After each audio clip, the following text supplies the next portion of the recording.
할렐루야, 반갑습니다. 귀하고 참 복된 교회에 초대해 주셔서 진심으로 또 감사를 드리고요. 우리 앞뒤 좌우 계신 분들께 함께 인사할까요? 만나서 반갑습니다. 환영합니다. 예, 여러분 모두 환영하고 반갑습니다. 예, 오늘 이 시간에는 제가 주제를 가지고 함께 강의 형태이면서 또 말씀을 함께 나눠 보려고 합니다. AI 시대에 우리 교사 선생님들과 우리 학생 아이들 내 정체성을 어떻게 형성하고 우리가 만들어갈 것인가에 대해서 함께 나눠 보려고 합니다. 여러분, 정체성이란 주제는 굉장히 중요한 주제입니다. 우리 그리스도인들에게 있어서요. 왜냐하면 이 정체성이란 건 뭐냐면 내가 누구인가에 관한 질문이거든요. 우리가 살아가면서 내가 삶에서 어떤 의미를 가지고 살아야 될까, 어떤 방향성을 갖고 살아야 될까, 그리고 무엇을 위해서 내 삶을 헌신해야 될까, 이것에 대한 고민과 질문과 방향이 바로 정체성에 관한 질문이다라고 할 수 있겠습니다. 그런데 가만 생각해 보면 오늘의 시대처럼 정체성이 혼란스럽고 혼탁스러운 시대는 없었습니다. 예를 들어서 우리 아이들만 생각해 봐도 20년 전에만 생각해 봐도 혹은 30년 전만 봐도 우리 자녀들이 커서 무엇이 되고 싶니 하면 대통령이요, 장관이요, 혹은 무언가 CEO요, 이런 게 있었습니다.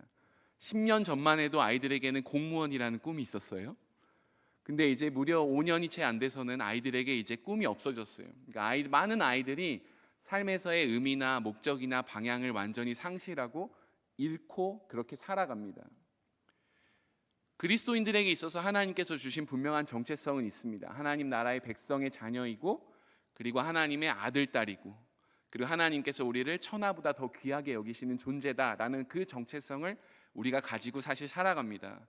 그리고 구약 성경과 신약 성경 내내를 보시면 사실은 이 정체성에 관한 싸움이라고 볼 수가 있어요. 창세기에서부터 보시면 하나님께서 이스라엘 백성에게 말씀하시는 게 뭐냐면 내가 너희의 백성이고 내가 너희의 하나님이고 너희는 나의 백성이다라는 거예요. 근데 이스라엘 백성은 어떻게 하냐면 계속 잊어버립니다. 하나님이 누구신지를 잃어버리고, 하나님이 행하신 구원의 역사도 잃어버리고, 하나님이 만드셨던 기적도 다 홀라당 까먹어버립니다. 신약 성경에서도 마찬가지예요. 지속적으로 하나님이 누구신가를 하나님은 알려주시고 고백하시고 이야기해 주시고 선포해 주시는데 이스라엘 백성은 계속 그것을 잊어버리는 거죠. 오늘 우리 시대 가운데 우리 아이들이 이 정체성을 어떻게 다시금 회복해야 될까? 그리고 현재 아이들이 지금 왜 정체성을 잃어버렸을까? 그리고 우린 이 아이들에게 교사로서, 부모로서, 또 우리 교회에 온 성도님들로서 무엇을 줄 수 있을까? 이걸 함께 한번 나눠보도록 하겠습니다.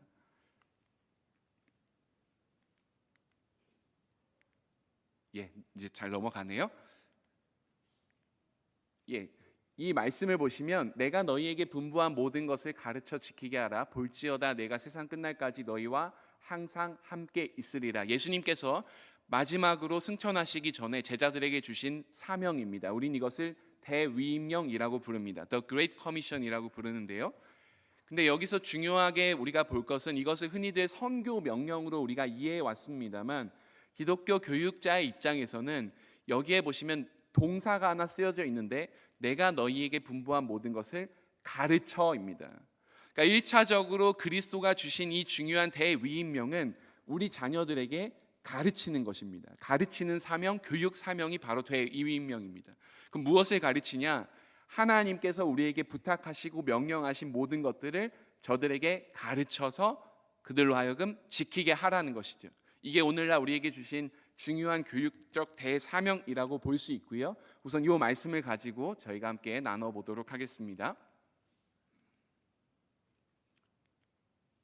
예, 제가 이게 잘 안 넘어가는데요.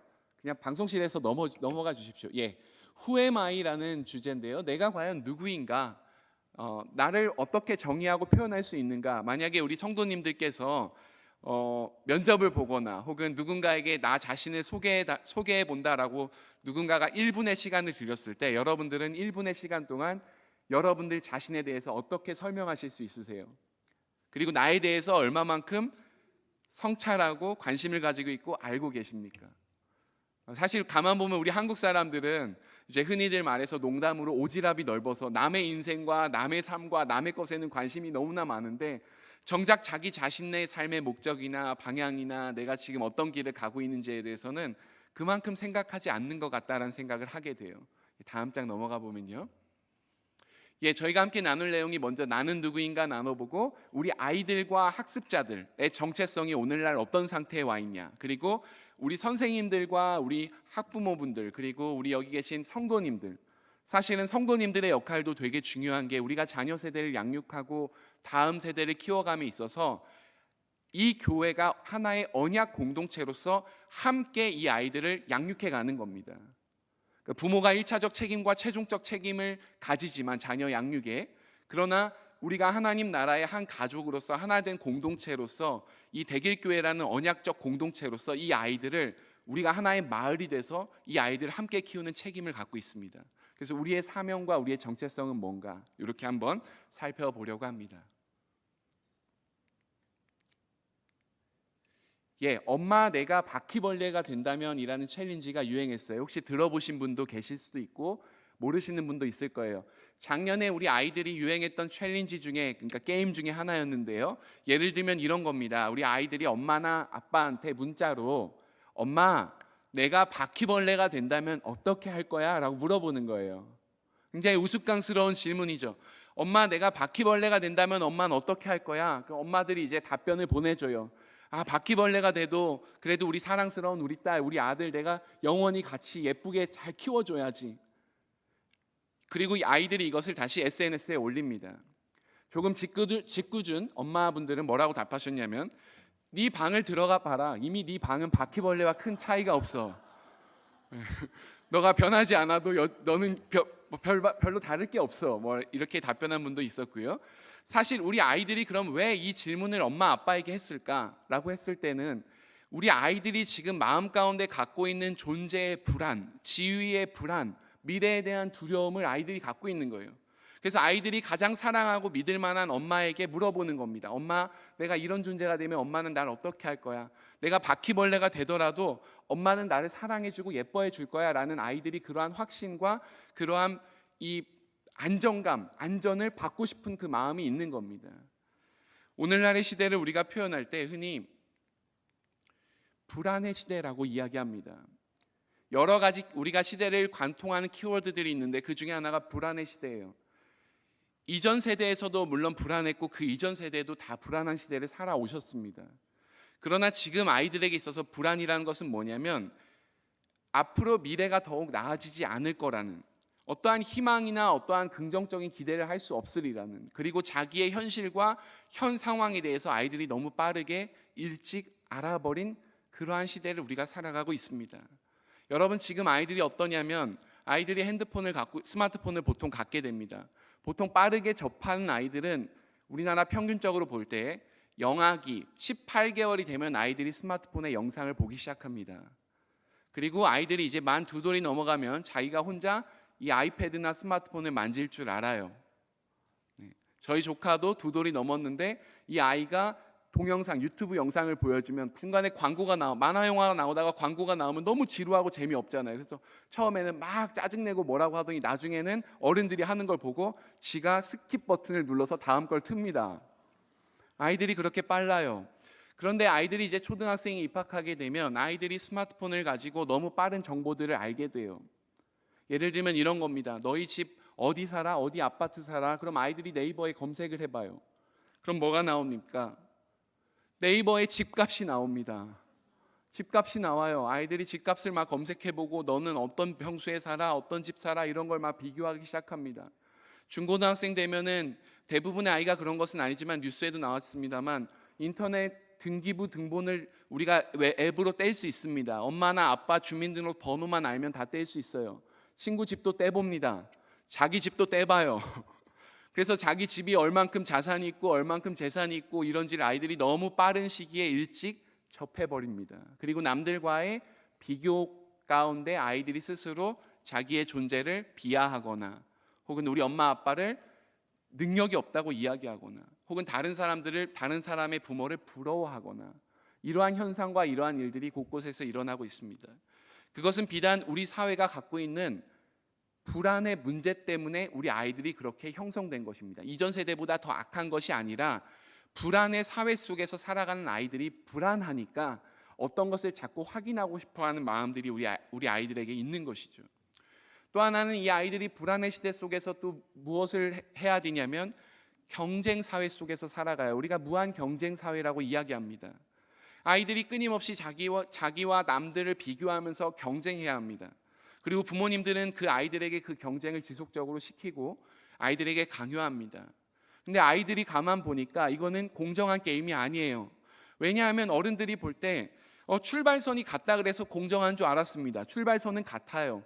근데 나는 걸어가는데 옆에 친구는 킥보드 타고 가고요. 옆에 친구는 자전거 타고 가고요. 어떤 애는 오토바이 타고 가고요. 어떤 애는 벤츠 타고 가고요. 어떤 애는 비행기 타고 가는 거예요.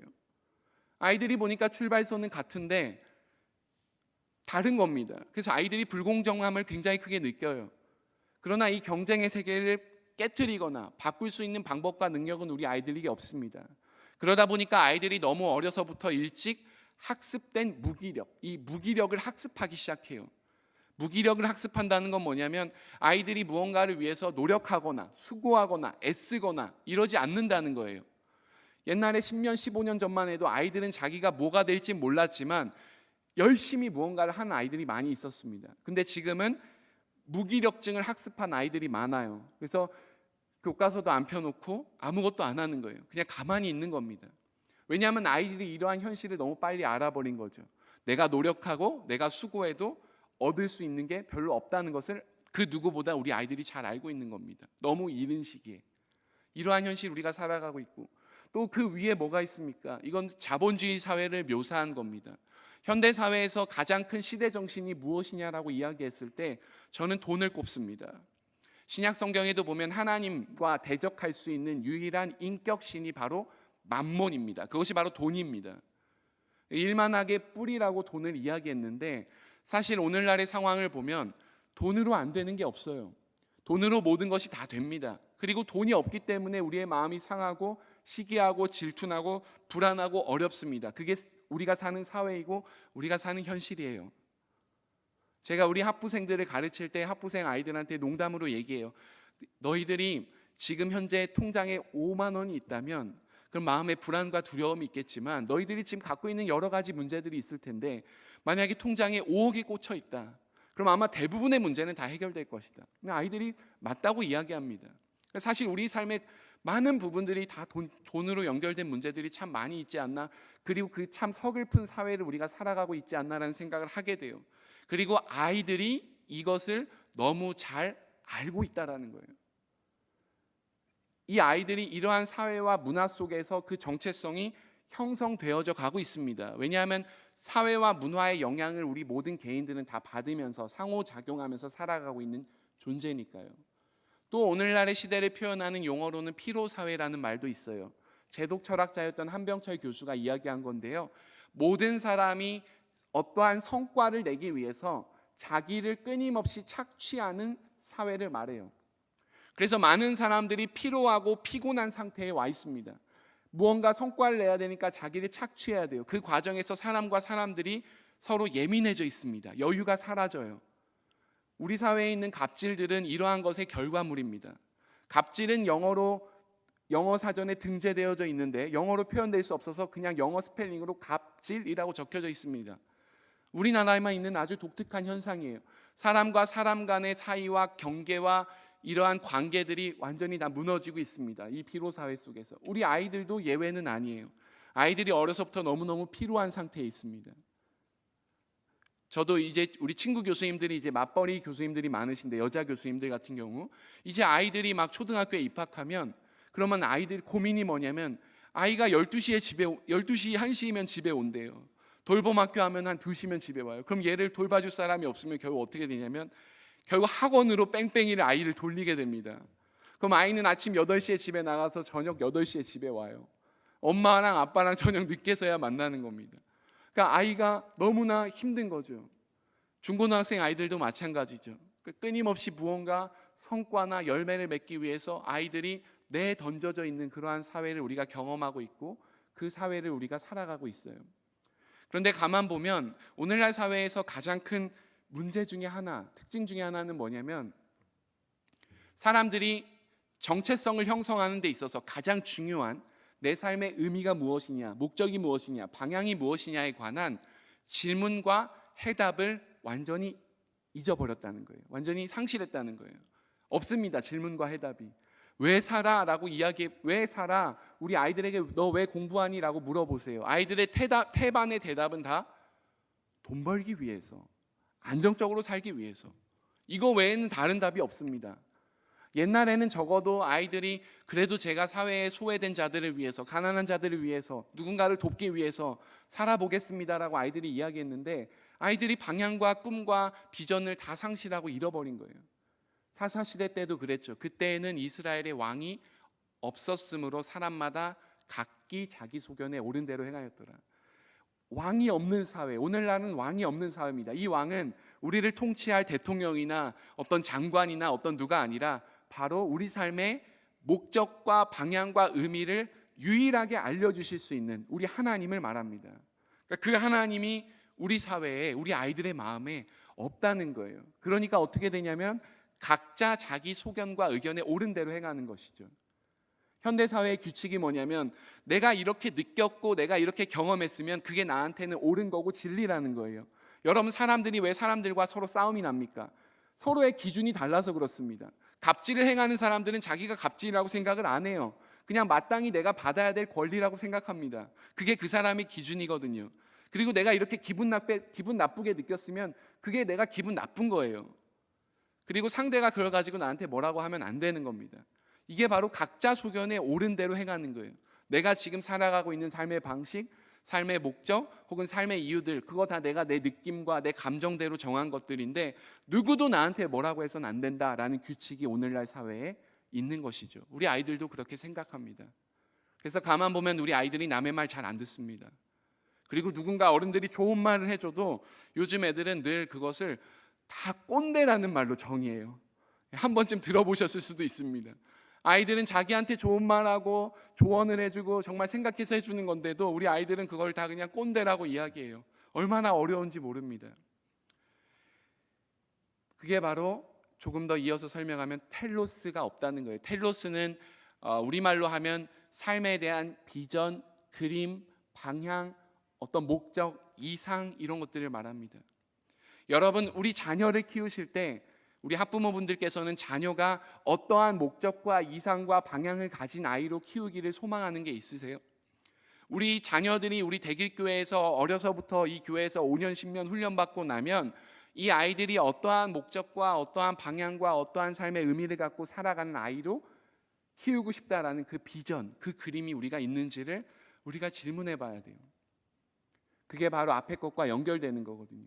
왜냐하면 사사기 말씀에도 보면 비전이 없으면, 잠언 말씀인 것 같아요.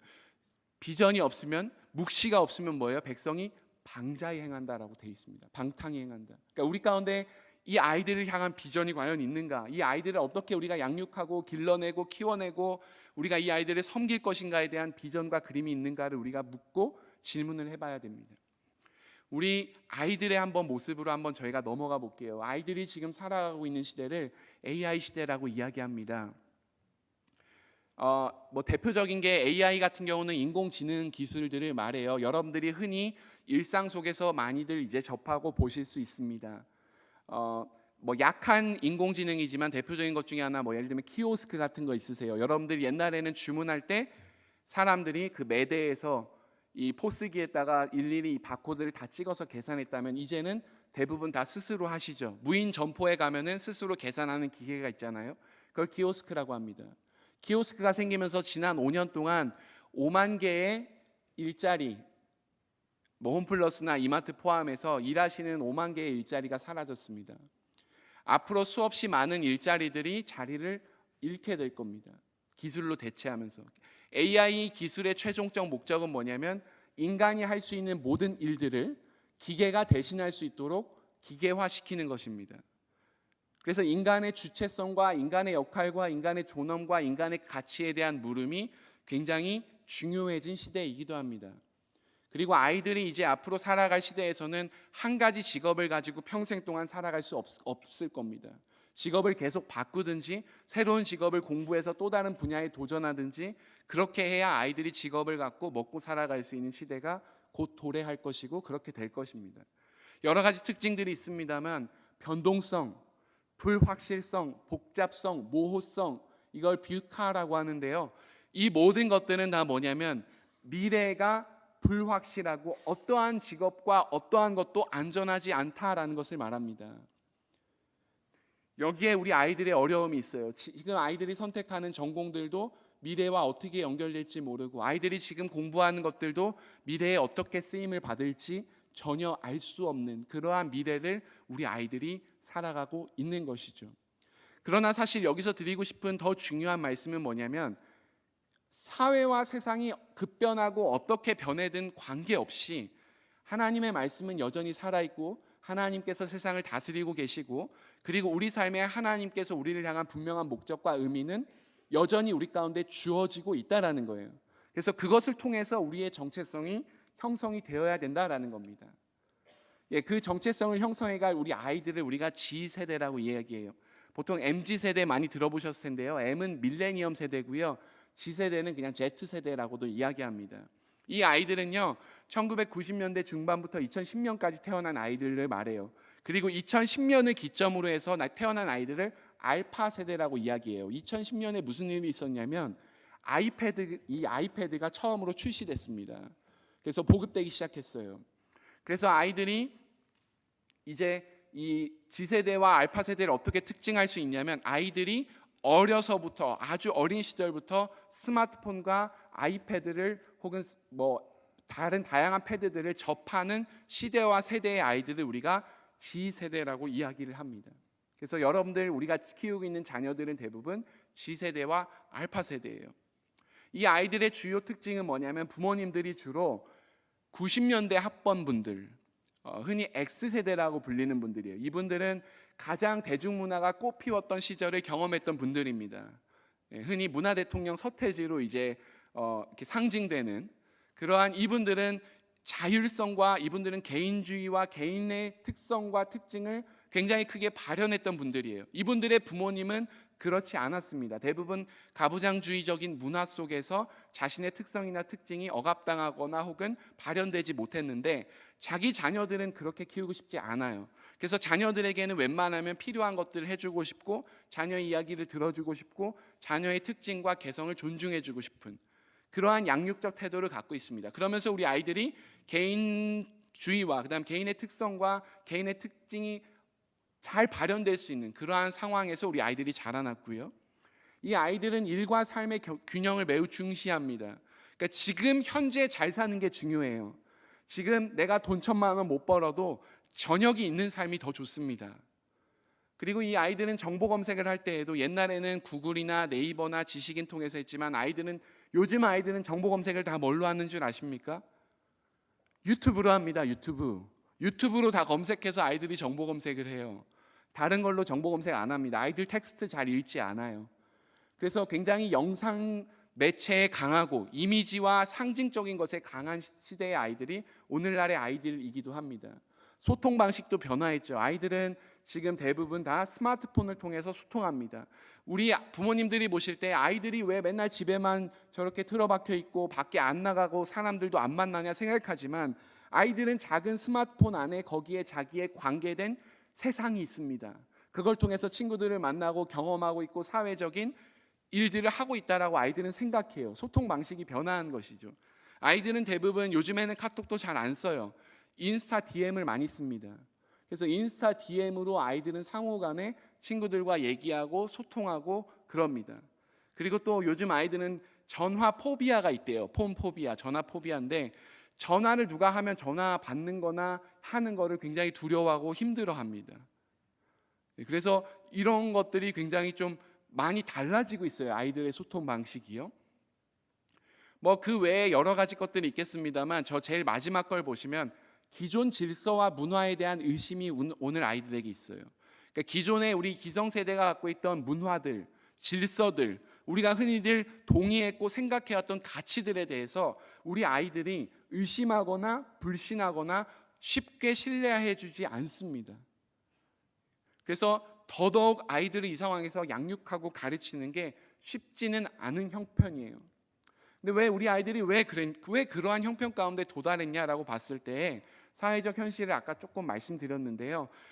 지금 이제 한 5년 전부터 6, 7년 전부터 쓰이기 시작한 용어인데 이생망이란 말이 있어요. 이생망이 뭘까요? 네, 너무 잘 알고 계시군요. 이번 생은 망했다라는 의미예요.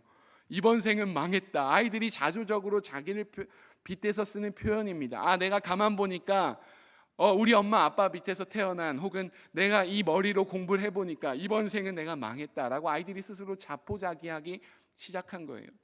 M4 세대의 출현은 뭐냐면 아이들이 그러다 보니까 출산과 연애와 결혼을 포기합니다. 이제 나아가선 직장도 포기하고 인간관계도 포기하고 있어요.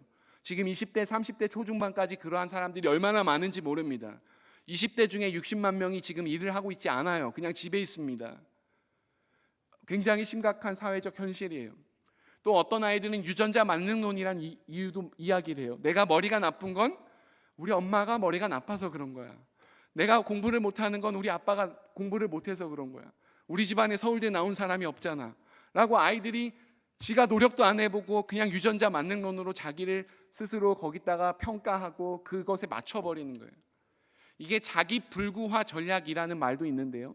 요즘에 아이들을 보면은 제가 지도에 보면 이런 게 많이 나타나요. 이게 뭐냐면 영어로 하면 셀프 핸드키핑인데요. 아이들이 예를 들면 내일 중요한 시험이 있습니다. 그러면은 오늘 지금 뭘 해야 되냐면 공부를 해야 돼요. 근데 우리 아이가 가만 보니까 갑자기 안 하던 방 청소를 하기 시작해요. 안 하던 짓을 막 합니다.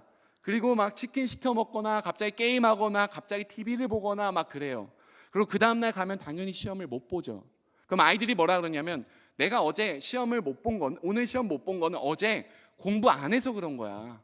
나도 공부했으면 시험 봤지, 잘 봤지. 근데 내가 어제 놀고 먹고 친구들하고 게임해서 시험 못 본 거지 다른 이유는 없어. 왜냐하면 아이들이 정체성의 기반, 이 자존감의 기반이 매우 약하고 무너져 있어요. 그래서 내가 공부를 충실히 했는데 내일 시험을 잘 못 봐서 받는 상처보다 차라리 오늘 공부를 안 해버리고 내일 그냥 시험 못 봐버리는 게 하나의 핑계라도 될 수 있으니까 상처를 내가 덜 받는 거예요. 내 마음과 내 이 자존감이라도 조금이라도 지킬 수 있는 겁니다. 아이들이. 그러니까 아이들이 이러한 전략을 택하기 시작한 거예요. 메타인지 역량은 어떤 거냐면 자기가 공부의 수준과 공부의 능력을 얼만큼 알고 있는지를 스스로 알 수 있는 능력, 객관화시킬 수 있는 능력을 말합니다. 저는 중학교 1학년 때 수학을 포기했습니다. 전 수포자예요. 흔히 말해서 메타인지가 안 돼서 어떻게 했냐면 수학의 정석이 옛날에 있었잖아요. 그럼 정석을 보면 늘 집합으로 갑니다. 그리고 한 달이 지나서 다시 마음을 먹고 다시 집합만 해요. 그리고 또 다시 한 학기가 지나고 집합만 해요. 그래서 집합만 열심히 밑줄 쳐져 있고 형광펜 돼 있고 하고 그 다음 챕터로 못 나갑니다. 근데 메타인지 역량, 자기가 공부를 얼만큼 잘하고 뭘 못하고 뭘 잘하는지 아는 아이들은 가만 보니까 정석을 한번 쭉 처음부터 끝까지 뛴 다음에 아는 것은 넘어가고 모르는 것은 모르는 부분만 다시 공부해서 그 부분을 알게 하는 거죠. 이게 메타인지 역량이에요. 근데 이 메타인지 역량도 매우 떨어져 가고 있다는 거예요. 우리 아이들에게 있어서. 아이들의 자존감과 정체성이 무너지니까 이 아이들이 어디로 이제 많이 다 달려가냐면 SNS로 달려가기 시작합니다. 아이들이 대부분 하루 종일 하는 대부분의 SNS, 뭐 예를 들면 페이스북이나 인스타나 혹은 뭐 기타 등등 뭐 릴스나 뭐 여러 가지 보는 것들이 있거든요. 아이들은 그것을 계속 보고 그리고 거기다가 자기 이야기와 자기 스토리를 올려요. 왜 그러냐면 아이들이 자기가 남들과 소통하고 싶은 하나의 방식입니다. 그리고 남들로부터 좋아요나 하트를 받아서 내 존재를 인정받고 싶은 마음도 아이들이 있어요. 그리고 아이들은 누군가에게 이야기하고 싶어요. 자기의 스토리와 자기의 이야기를. 근데 가만 보니까 내 이야기나 스토리를 잘 들어주는 분이 주변에 사람이 별로 없어요. 그 아이들이 다 온라인으로 달려갑니다. 그래서 온라인에서 아이들이 SNS를 그렇게 하기 시작하는 거예요. 여기 우리 학부모분들도 많이 계신 것 같은데요. 우리 아이들에게 SNS에 대해서 가장 하지 말아야 될 것은 뭐냐면 아이들 인스타 친구 팔로잉을 하시는 거예요. 네, 아이들을 팔로잉하거나 혹은 페이스북에 친구 맺기를 신청한다. 그러면 아이들이 이제 기겁을 할 겁니다. 네, 아이들은 자기만의 사적인 공간이에요. 다만 아이들의 지도와 아이들의 질서를 위해서는 너가 페이스북이나 인스타나 SNS로 무슨 얘기를 너희들이 나누니? 어떤 이야기를 주로 하니? 어떤 게 너는 관심이 있니? 이렇게 물어보는 방식으로 접근하는 게 훨씬 더 좋습니다. 다시 정리하면 우리 아이들이 모든 분야에서의 자기 정체성의 혼란을 모두가 겪고 있다라는 거예요. 아이들이 왜 그러냐면 지금 비교를 너무 많이 당하고 있어요. 여러분, 사실 우리가 가만 생각해 보니까요, 어려서부터 죽을 때까지 우리 한국 문화는 비교하는 문화예요. 태어나면 예쁘다, 코가 오똑하다, 잘생겼다, 뭐하다, 뭐 이렇게 막 표현을 합니다. 그리고 또 초등학생 되면은 공부를 잘한다, 못한다 하고요. 또 대학 어디 갔냐 하고요. 또 누구랑 결혼했냐 하고요. 또 결혼하고 나면은 또 직장, 그 전에 직장 어디 갔냐 하고, 결혼하고 나면 다시 또 손주 자랑으로 다시 또 시작되죠. 그 손주 또 비교하고, 이 완전히 이 비교와 비교의 연속 속에서 우리 아이들이 살아가고 있거든요. 근데 그게 아이들에게 비단 좋은 일은 아니잖아요. 그러니까 아이들이 거기 속에서 남들과 비교하고 이런 문화 속에서 아이들이 상처받고 자기의 자존심을 잃고 자존감을 잃어가고, 그 다음에 여러 가지 사람들과 관계 맺는 데 있어서도 문제가 생기는 거죠. 이게 나중에는 하나님을 바라볼 때에도 아이들이 내가 지금 잘하고 사람들한테 인정받으면 하나님도 날 좋아하시는 것 같고, 내가 지금 못하고 사람들한테 인정 못 받으면 하나님도 날 싫어하시는 것 같고, 이렇게까지 연결될 수 있습니다. 하나님에 대한 왜곡된 이미지상을 우리 아이들이 충분히 가질 수도 있는 것이죠. 우리 정체성을 형성하는 데 있어서 가장 중요한 몇 가지 요인들이 있는데요. 먼저는 부모님들이에요. 부모님들이 아이에게 무슨 말을 해주느냐, 아이들에게 어떤 양육 태도를 가졌느냐에 따라서 아이들의 정체성과 자존감이 형성됩니다. 물론 또래 집단들과 형제들도 마찬가지예요. 사회적 기준은 조금 아까 말씀드렸고요. 그래서 사실은 중요한 것은 뭐냐면 부모님들이 우리 자녀들에게 관심을 갖고 진실로 이들에게 따뜻한 말, 이들을 돕는 말, 이들을 격려하는 말, 이들을 응원하는 말을 구체적이고 지속적으로 아이들에게 해줘야 합니다. 교회 학교에서도 마찬가지예요. 교회 학교에서도 우리 아이들이 일주일 동안 각종 비교와 각종 어떤 사회적인 가치와 문화 때문에 너무나 힘들고 어렵게 교회를 왔어요. 그럼 아이들이 적어도 교회에서만큼은 그 아이들이 그냥 하나님의 자녀라는 것 하나, 하나님의 아들, 딸이라는 것 하나만의 이유만으로 이 아이들이 정말 큰 환영을 받고 환대를 받고, 이 아이들이 큰 수용을 받고 큰 사랑을 받고 섬김을 받는 것, 그럼 아이들이 변화돼요. 이 아이들의 삶이 변화될 수 있습니다. 그리고 교회만이 이 일을 감당하실 수가 있어요. 여러분, 한국교회와 다음 세대를 간단하게 잠깐 살펴보면 우리 아이들이 사실은 떨태기 부모라는 표현을 합니다. 떨태기 부모는 뭐냐면 부모님이 교회에 오셔서 아이들을 주일학교에 떨어뜨리고 이제 예배가 끝나면 태워서 집에 가는 거예요. 차에 태워서. 이게 떨태기 부모님이에요. 그러니까 자녀 양육을 다 우리 주일학교 교사 선생님들과 우리 전도사님들, 목사님께 맡겨놓는 겁니다. 아니에요. 성경적으로 1차적으로 보면 신명기 6장에 보시면 쉐마 이스라엘이 나오는데 6장 4절부터 9절까지 하나님께서 우리 부모에게 주신 유일하고 최종적인 자녀 양육의 권한과 책임을 우리 부모에게 1차적으로 주셨어요. 그거 먼저 부모님이 하셔야 되는 겁니다. 그리고 교회가 이 일을 함께 돕는 것이죠. 미국도 드랍 앤 픽업 페런츠들이 있습니다. 그러니까 자녀 양육을 교회에다가 다 맡겨버리는 거예요. 자기는 책임지지 않아요. 근데 더 심각한 건 뭐냐면 아이들이 주일학교에 머무는 평균 시간이 교회들 1000개의 통계를 내보니까 88분입니다. 아이들이 주중에 일주일 동안 144시간 중에 88분만을 오직 교회에 머물러요. 그러니까 이것으로 우리 아이들의 자녀 양육과 신앙 형성을 책임지기가 매우 절대적으로 부족합니다. 물론 이 시간도 우리가 정말 잘 준비해서 소중히 준비해서 우리 아이들을 잘 양육하고 성장시킬 수 있습니다만 절대적으로 부족하다라는 걸 말씀드리는 거예요.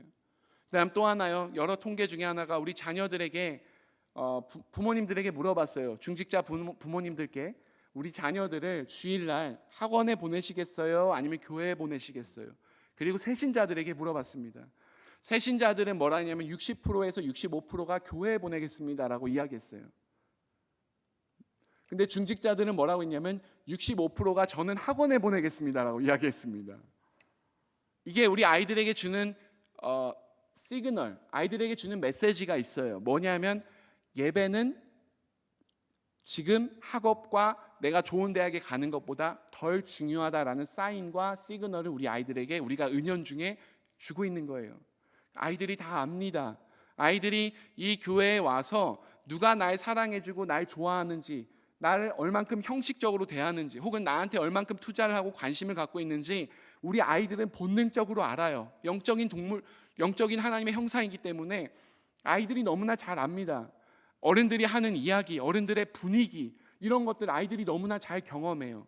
제가 이민교회에 9년을 있었는데 이민교회는 1세, 2세 아이들이 10명 중 8, 9명은 대학교를 가면 교회를 다 떠나갑니다. 이유는 하나예요. 아이들이 자라면서 교인들끼리 서로 상처 주고 반목하고 갈등하는 걸 아이들이 어려서부터 너무 많이 경험했습니다. 그러니까 대학생이 되니까 아이들이 교회를 다 나가는 거예요. 그게 우리 아이들이 갖고 있는 현실이에요. 여러분, 아이들의 지금 숫자도, 절대적인 숫자도 줄어들었습니다. 저희와 비슷한 옆 교단은 지난 2012년부터 2022년까지 10년 동안 조사를 하고 데이터를 발표했는데, 주일학교 아이들, 그러니까 영아부 0세부터 고등학교 3학년까지 아이들이 그 교단에서 45만 명이었어요. 정확히 10년이 지나서 2022년에 보니까 27만 명으로 줄었습니다. 45%가 감소했어요. 저희 교단도 아마 비슷할 겁니다. 지금 저는 대학 강단에 있기 때문에 우리 학교가 얼마만큼 이 학생들을 잘 유지할 수 있을까 해서 우리 아이들의 출산율과 출생에 대해서 관심 갖고 이렇게 잘 들여다봐요. 우리나라의 미래와도 연관돼 있으니까. 앞으로 한 12년 동안은 아이들이 40만 명대의 이미 태어난 아이들이 유지가 됩니다. 그리고 13년째가 되면 36만 명, 그다음 33만 명, 그리고 그 이후엔 30만 이하로 떨어집니다. 작년은 25만 명 정도 됩니다. 저희가 베이비 부머 세대, 한국전쟁 이후에 1955년부터 60년대까지 태어난 55년생부터 60년생까지의 분들, 저희 장인어른도 그렇고 저희 아버님도 그 세대에 딱 포함되는데요. 그때 90만 명에서 100만 명이 태어났다고 이야기를 해요. 저희 할머니, 친할머니도 10명을 낳으셨거든요. 100만 명이 태어났답니다. 근데 지금 우리 지금 아이들은 25만 명, 정확히 4분의 1 된 거예요. 굉장히 심각하죠. 이만큼 우리 아이들은 점점 더 줄어들 거고 숫자 자체가 줄어져 가고 있습니다. 아마 출산율은 상당 기간 동안 회복되지 않을 것 같다는 생각을 하게 돼요. 빨리 회복되면 좋겠다 마음 갖고 있는데 쉽진 않을 것 같습니다. 다만 우리 가운데 주신 이 소중한 한 명 한 명의 아이들, 숫자와 관계없이 이 아이들이 하나의 천하로 우리가 보고, 하나의 우주로 보고, 이 아이들을 우리가 잘 양육하고 먹이고 돌보는 것이 우리 가운데 주어진 중요한 사명이자 책임이라고 보시면 좋겠다라는 생각이 들으면서 이 말씀을 드리면서 또 넘어가 보려고 하는데요. 우리 한국교회와 다음 세대인데요. 여러분, 아이들이 교회에 왔을 때요, 이런 마음을 주셔야 돼요. 우리 교회가 이 아이들에게 안정감과 안전함을 주고 있는가? 아이들이 교회에 오면 일주일 중에서 가장 큰 기쁨을 누릴 수 있는 곳인가? 세상에서 사람들이 날 비교하고 평가하고, 누구는 내 외모 따라서, 내 성적 따라서 선생님들과 학원 선생님들과 그분들이 날 그렇게 대했고 내가 그것 때문에 상처받았고 내가 알고 있는데, 교회에 오니까 나라는 인간 자체로 그렇게 환영해주고 반가워해주고 좋아해주시는 우리 선생님들, 우리 어른들, 우리 목사님들, 그 아이들은 너무너무 기쁜 거예요, 교회에 오는 게. 왜냐하면 내가 세상에서는 그러한 대접과 가치를 인정을 못 받았는데 교회에 오니까 아이들이 너무 해피한 겁니다. 너무 좋은 거예요. 그럼 이 아이들은 결코 교회를 떠나지 않습니다. 여러분, 주일학교 10대 때 주일학교를 경험한 아이들은 30대, 40대 때 교회를 떠나서도 돌아오는 비율이 70% 정도 돼요. 왜냐하면 그 아이들에게 어렸을 적에 교회가 그 따뜻하게 대했던 추억, 그 기억, 그 기쁨이 있기 때문이에요. 교회로 반드시 돌아옵니다. 그리고 교회에 우리가 다음 세대를 얘기할 때 교회의 시설과 교회의 예산과 이런 것들이 아이들한테 전폭적으로 활용되고 있는가도 우리가 생각해 봐야 돼요. 우리가 우리 아이들 사랑하고 대우하고 대접한다고 하면서 15년, 20년 전에도 초코파이 주고 몽쉘 통통 줬는데 지금도 새콤달콤 주고 그러면 이거 생각해 봐야 되는 문제예요. 아이들의 수준과 아이들의 요구사항이 훨씬 높아졌습니다. 이전 세대보다. 그냥 아이들 그냥 옛날처럼 뭐 하나 한다고, 뭐 떡볶이 한다고 올 수 있는 그런 세상과 시대가 아니잖아요. 그러니까 아이들에게 더 밀도 있고 더 투자를 우리가 많이 해야만 우리 교회가 살 수 있는 교회 길이고 다음 세대를 우리가 키울 수 있는 길입니다. 그리고 이 과정에서 중요한 것은 아이들에게 지속적으로 우리가 물어봐야 돼요. 경청하는 자세가 필요합니다. 무슨 이야기냐면, 아이들이 이미 질문과 고민과 어려움들을 이미 자기가 다 갖고 있어요. 그래서 아이들한테 접근해서 물어보잖아요. 그럼 아이들이 얘기를 합니다. 선생님, 전 이게 힘들었어요. 이게 어려워요. 이게 요즘 고민이에요. 그런데 선생님이 이 질문에 대해서, 고민에 대해서 듣진 않고 선생님 이야기만 계속하면 아이들은 말하지 않습니다. 그래서 아이들한테 우리가 물어보는 게 중요해요. 교회에서도 마찬가지예요. 교회에 와서 아이들한테 사실은 교회 공간이나 이런 것들에 대해서도 얘들아, 너희들 이것은 어떠니? 어떻게 바꾸면 좋겠니? 이렇게 물어보는 게 되게 중요합니다. 사실은 교회의 모든 교육 공간에서 있어서 가장 좋은 공간은 우리 아이들에게 내어주는 게 맞아요. 외국 사람들이 한국에 와서 가장 이상하게 생각하는 게 지하철을 타면 엄마나 아빠는 앉아있고 아이가 서 있는 거래요. 왜냐하면 아이가 앉아있고 엄마 아빠가 서 있어야 되는데 아이가 서 있는다는 거예요. 미국 교회에 가서 제가 충격을 받았던 게 뭐냐면, 미국 교회에서 저희 설교 교수님이었던 분이 목회하던 교회가 있었는데, 그 교회는 처음 지을 때부터 우리 아이들을 위한 교육 공간과 교육 시설을 디자인해서 가장 안전한 동선을 만들어서 그렇게 교회를 지었대요. 그리고 아이들한테 다, 학부모들한테 다 리서치를 받았답니다.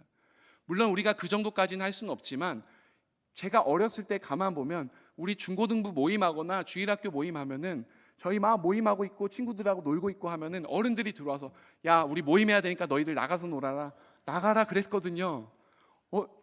그때는 뭐 물론 운동장이라도 있고 나갈 때도 있었지만, 지금 아이들은 어디로 나갑니까? 여기가 제일 안전한 곳인데. 오히려 어른들이 그 아이들에게 좋은 자리를 양보해 주셔야 돼요. 그리고 아이들이 그거를 잘 알아요. 네, 우리 그리고 이제는 교사 선생님들의 정체성에 대해서 한번 나눠보려고 하는데요. 먼저 첫째는 우리가 먼저 예수님을 닮은 장성한 분량까지 함께 성장하는 것입니다. 우리 교사로서 우리 아이들을 양육할 때 우리 아이들에 대해서 여러분들이 가지시는 소망 중에 하나가 이 아이들이 예수님을 닮아가는 성품으로 형성되고 있는가, 그렇게 지음받아 가고 있는가에 대해서 우리가 잘 관찰하시고 살펴보셔야 돼요. 그리고 그 과정에서 우리 선생님들도 예수님을 닮아가는 모습을 우리 아이 가운데 보여줘야 됩니다. 우리 선생님이 옛날에는 안 그러셨는데 지금은 저렇게 변하셨구나. 아이들도 깨닫고, 그리고 선생님도 깨닫고, 그리고 그것이 우리 아이들에게 전달되어 줘야 돼요. 그리고 오늘 말씀과 관련된 건데요, 예수님을 닮아가는 거예요. 오늘 말씀에 보면 지혜라는 것은 우리 삶에 있어서 지성 혹은 분별력 이런 것들을 말합니다. 그리고 지혜와 키가 자라난다. 키라는 것은 신체적 성장을 말해요. 그리고 하나님과 사람에게 더욱 사랑스러워져 간다라는 것은 정서 혹은 어떤 존귀함을 받는 이런 것들을 말합니다. 다시 말해서 예수님을 닮아간다는 것은 뭐냐면 신앙과 신체와 정서와 지성이 골고루 밸런스 있게, 균형감 있게 함께 자라난다라는 거예요. 우리 아이들을 향해서 우리가 가질 수 있는 목표는 이 아이들이 이러한 모든 부분에서 균형감을 가지고 함께 성장하고 자라날 수 있도록 그 소원과 열망을 우리가 가지는 거예요. 우리 자녀들에 대해서. 교사의 목표 또한 자기 스스로가 성장하는 것, 그리고 아이들이 믿음 안에서 성장할 수 있는 것을 돕는 겁니다. 제가 교사의 경험이 매우 중요하다라고 말씀드린 것은 뭐냐면, 교사 선생님들을 하면서 사실은 우리가 아이들을 향해서 무언가를 주고 베푸는 것 같지만 사실 우리가 아이들을 통해서 배우고 깨닫고 더 얻는 거예요. 그리고 그것을 경험하셔야 돼요. 우리 아이들을 내가 사랑 가운데 양육하고 그리고 믿음 가운데 아이들을 양육했을 때 이 아이들 한 명 한 명이 변하는 것을 내가 경험하고 직접 보는 겁니다. 그러면 선생으로서 얼마나 행복하고 뿌듯하고 복된 일인지 몰라요.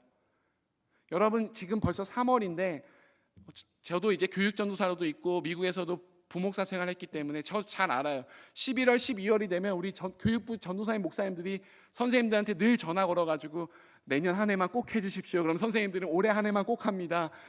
늘 이 상황이 늘 반복돼요. 근데 사실은 이 교사라는 직분은 정말 영광스럽고 정말 고결하고 정말 중요한 직분입니다. 교회의 미래와 직결되어져 있는 부분이에요. 그 아이들을 담당하는 부분이라고, 그 영혼을. 그렇기 때문에 사실은 아이들을 양육하고 우리가 우리 아이들을 가르치면서 선생님들 또한 그 가르침의 기쁨, 우리 아이들의 성장의 기쁨, 아이들의 회복의 기쁨, 이런 것들을 함께 누리셔야 돼요. 그래야 행복하게 더 즐겁게 교사 생활 하실 수 있습니다. 또 교사의 정체성 중 하나는 양을 먹이는 거예요. 여러분들에게 하나님께서 맡겨주신 양이 있습니다. 보내주신 양이 있어요. 우리 성도님들은 대길교회라는 귀한 교회에 하나님께서 언약적 공동체로 양으로 보내주신 거예요. 예수님께서 우리의 목자가 되십니다. 또한 우리가 우리 자녀들을 양육함에 있어서도, 그리고 우리가 교사로서 자녀들을 양육함에 있어서도 목자의 역할을 하게 돼요. 사도 베드로가 예수님을 저주하고 부인하고 난 다음에 실망해서 다시금 이 고기잡이를 하러 갔을 때 예수님이 찾아가죠. 그리고 네가 나를 사랑하느냐 3번 묻습니다. 베드로가 내 주님 그러합니다, 당신께서 아십니다라고 답하고 그 다음에 해주시는 예수님의 말씀이 뭐냐면 내 양을 먹이라 라는 거예요. 내 양을 먹이라. 베드로에게 주신 말씀입니다. 그리고 동일하게 우리 가운데 주신 마음이기도 해요. 목양에서 첫째는 뭐냐면 우리 양들을 잘 먹이는 거고요. 둘째는 양들을 잘 살펴보는 거고요. 셋째는 양들을 잘 인도하는 거예요. 이 역할이 우리 가운데 부여되어져 있습니다. 여러분, 이제 한국 교회에 대해서 많은 이야기를 하는데 교회들이 많은 어려움을 겪고 있는 교회들이 사실 많이 있어요. 그러면서 무슨 이야기를 많이 하냐면 성도님들의 이야기 중에 하나는 선한 목자가 없다는 거예요. 선한 목자. 내가 양인데 내가 진실로 믿고 신뢰하고 따를 만한 선한 목자가 별로 없다는 이야기를 성도님들이 많이 하세요. 우리 아이들도 마찬가지입니다. 아이들도 내가 믿고 신뢰하고 내가 안정감 있고 내가 편안하게 내가 내 마음을 터놓을 수 있는 그러한 선한 목자가 아이들에게는 절실히 필요한 시대예요. 그리고 그 역할을 교회만이 해줄 수 있고 우리 선생님들만이 해주실 수 있어요. 그리고 이 아이들에게 선한 목자가 있으면 아이들은 결코 다른 길로 세워나가지 않습니다. 이 아이들은 반드시 하나님의 말씀과 뜻대로 인도되어져 가요. 선한 목자가 있다면. 그리고 여러분들의 선한 목자 되신 예수님을 우리가 붙들고 나아가면 그러면 이 모든 일들이 하나님의 선한 능력 가운데에 협력하여서 선을 이루게 됩니다. 이 믿음을 가지셨으면 좋겠다는 생각이 들고요. 또 하나는 성실함, 진실함, 그리고 충성, 이것을 말씀드리고 싶어요. 교사로서 중요한 것 중에 하나는 성실함입니다. 내가 교회에서 자비량으로 봉사하는 것이지만 동시에 내게 맡겨진 사명과 책무는 이것이 내가 무료 봉사라 그래서 결코 가벼이 여길 수 있는 것은 아닙니다. 예를 들면 교사 모임에 우리가 잘 참석해야 합니다. 정확한 시간에 참석해야 되고 예배도 늦지 말아야 됩니다. 선생님도 예배를 늦으면 아이들도 예배를 늦어도 나중에 문제가 없다고 생각해요. 선생님이 성실성을 우리 아이들이 다 보고 있습니다. 그리고 진실한 건 아까 말씀드렸지만 내가 이것을 형식적으로 우리 아이들을 대하는지 단지 이 시간만 잠깐 때우고 하길 원하는지 아니면 내가 정말 마음을 다해서 일주일 동안 이 아이들을 위해 기도했고 이 아이들에게 진실함으로 대하는지를 우리 아이들이 잘 알아요. 그리고 충성된 것은 이 모든 일은 결국 하나님 앞에서 하는 일입니다. 우리 아이들에게 잘 보이려고 하는 게 아니라 하나님께서 내게 맡겨주신 이 천하보다 귀한 한 영혼, 내가 이 아이들을 섬기기 위해서 이 일을 하는 것입니다. 그래서 충성됨으로 해야 되고 그리고 사실은 우리 아이들이요 정말 쉽지 않아요. 제가 어제도 다른 교회에 가서 세미나 했는데 거기도 한 교사 선생님들 한 200분 모여 계시더라고요. 그래서 이제 질문 받고 토의하고 얘기하는데요. 질문 중에 아이들이 소리 지르면서 예배 시간에 뛰어당기고 말도 안 듣고 그리고 선생님한테 막 나쁘게 하고 의도적으로 막 그렇게 하는 아이들이 있다는 거예요. 얘네들이 웃긴 게 학교에서는 조용한데 교회 오면 그렇게 난리를 치는 애들이 있어요. 그것은 사실 교회가 좋기 때문에 그래요. 교회가 편안하기 때문에 아이들이 그런 거 맞아요. 자기가 주목받고 싶어서 인정받고 싶어서 교회에서 그런 거 맞아요. 아이들의 마음에 상처와 아픔이 있기 때문에 그런 거 맞습니다. 그리고 아이들의 요구사항과 조건들이 더 세밀해졌고 더 높아졌어요. 아이들이 기본적으로 원하는 게 굉장히 어려워요.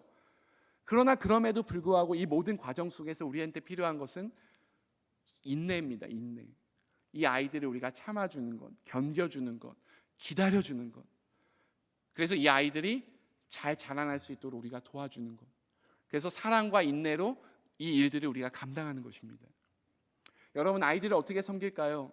여기 몇 가지 적어놨는데요. 사랑과 수용, 우리 아이들 있는 모습 그대로 받아주시고요. 그리고 아이들을 신뢰해 주십시오. 먼저 신뢰해 주십시오. 그럼 아이들이 바로는 아니겠지만 언젠가 교회와 선생님들을 신뢰하게 될 겁니다. 그리고 아이들의 자아를 존중해 주십시오. 아이들의 자아를 받아주십시오. 그리고 아이들에게 안정과 안정감을 누릴 수 있도록 교회 공간이나 시설이나 이런 것들을 디자인해 주시고, 그리고 적어도 이 공간에 들어와서는 아이들이 가장 행복하고 가장 편안하고 가장 자기 자신만의 모습으로 있을 수 있는 멋진 공간이 되어야 합니다. 그리고 위에 있는 4개가 다 기반으로 해서 우리 아이들에게 훈계와 지도 역시 같이 해야 됩니다. 지금 아이들은 훈계와 지도를 받을 수 있는 공간이나 장소가 없습니다.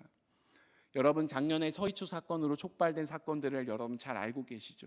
우리 교사 선생님들도, 제 수업에도 현직 교사 선생님들이 많이 들어와 계시는데 이미 상처 많이 받으셨어요. 학부모들의 각종 민원, 아이들의 각종 민원으로 인해서 아이들한테 더 이상 훈계와 지도를 하고 싶지 않대요. 훈계와 지도가 어렵다고 이야기합니다. 실제 현실이에요. 교육 현장에서 공교육이 그만큼 무너져 있습니다. 그렇기 때문에 교회 교육이 훨씬 더 중요하고 교회에 있는 부모님의 자녀 교육이 훨씬 중요합니다. 이 아이들이 바른 길로 갈 수 있도록 누군가가 말해주고 누군가가 인도해 줘야 돼요. 근데 그 누군가, 그 좋은 어른이 없는 거죠.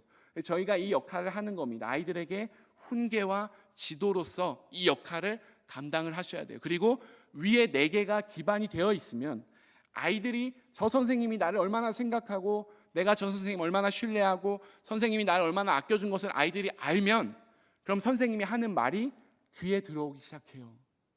근데 보통은 선생님과 관계가 없고 일주일에 한 번 만났고 주중에 아무 연락도 없었는데 갑자기 주일날 만난 분이 자기한테 이래라 저래라 얘기하고 혼내면 아이들은 이상하게 생각합니다. 왜 관계가 없는 분이 나한테 그렇게 훈계를 하고 나한테 뭐라고 하는 것이지?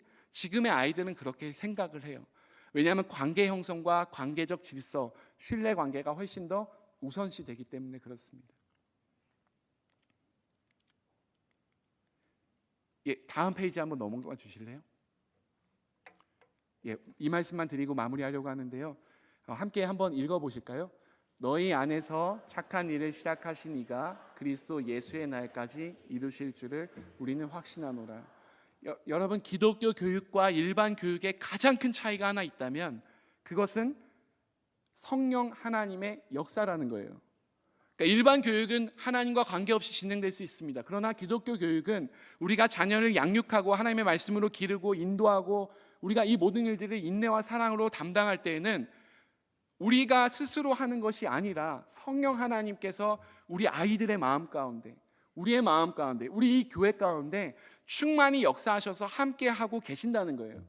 그래서 우리는 우리가 해야 될 마땅한 일을 충성되이 감당합니다.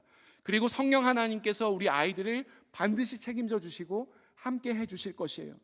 그래서 우리 가운데 이미 우리가 이 가운데 들어온 아이들, 이 아이들 중에 하나라도 우리가 놓쳐서는 안 돼요. 이 아이들 모두 다 하나님 나라에 함께 가야 됩니다. 그리고 함께 하나님 나라에 갈 것입니다. 왜냐하면 예수 그리스도께서 시작하신 일이기 때문에 이 일에는 실패도 없고 중단도 없고 실망도 없고 낙심도 없습니다. 끝까지 갑니다. 그래서 우리 아이들 너무나 힘들고 너무나 어렵고 참 힘든 시대를 살아가는 상황 가운데 놓여져 있고, 또 여러분들께서 우리 아이들을 이렇게 상대하고 만나고 할 때에도 쉽지 않지만 성령 하나님의 말씀과 성령 하나님의 그 능력에 의지해서 이 모든 일들을 능히 기쁨으로 잘 감당하실 수 있기를 우리 성도님들과 또 우리 교사 선생님들께 예수님의 이름으로 간절히 축원드립니다. 제가 잠깐 기도하겠습니다. 사랑과 은혜의 주님 감사합니다. 하나님, 복된 대길교회에 귀한 교사 선생님들 보내주시고 또 우리 귀한 아이들 보내주셔서 우리가 함께 이 아이들을 섬기며 양육하며 돌보게 하심을 감사합니다. 어려운 시대에 살아가고 있는데 또 우리 선생님들과 사실 우리 성도님들의 삶도 너무나 힘들고 어려운 시대를 살아오셨는데 오늘날 우리 아이들은 또 많은 상처와 아픔 가운데 살아가고 있고 또 자기의 정체성이 흔들려서 자존감도 상실돼 있고 삶의 의미와 목적도 모른 채 헤매이고 방황한 아이들이 얼마나 많은지 모릅니다. 하나님, 이 아이들 우리가 긍휼히 여길 수 있도록 도와주시고 하나님, 이 아이들을 우리가 섬길 때에 성령의 능력으로 지혜 가운데 섬기고 돌보고 양육할 수 있도록 주께서 힘 주시고 역사하여 주시옵소서. 모든 것 감사드리며 예수님의 이름으로 기도드립니다.